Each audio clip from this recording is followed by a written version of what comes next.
100 રૂપિયાની નોટ લઈએ 100 રૂપિયા, તો અહીંયા લખીએ 100.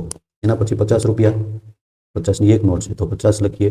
જો આ બાજુથી શરૂઆત કરવાની છે, આ અંક ખાલી રાખવાનો છે, આવી રીતે લખવાનું છે, તો જ સરવાળો છે તમે સરળતાથી અને સાચો કરી શકશો. હવે 10ની નોટ કેટલી છે? તો કે 10ની નોટ 1 છે, તો એના 10. હવે 5ની નોટ, 5ની નોટ છે 1 અને 2, તો એ પણ 10 રૂપિયા થયા. હવે 2ની નોટ જોઈએ, 1 અને 2, તો કેટલા રૂપિયા થયા? 4 રૂપિયા.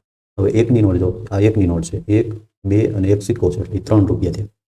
અને 50 પૈસાનો એક સિક્કો છે, તો અહીંયા 0.50 એટલે 1 થશે, બરાબર. તો અહીંયા કાંઈ નથી, અહીંયા કાંઈ નથી, અહીંયા કાંઈ નથી, આવી રીતે લખશું.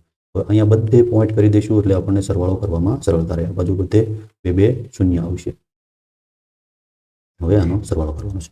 જો જે લાઈન છે એકદમ સીધી જ થવી જોઈએ, તો સરવાળો સાચો થશે. હવે 4 ને 3 7, 5 ને 1 6, 6 ને 1 7, અને અહીંયા 1, 177 રૂપિયા અને 50 પૈસા.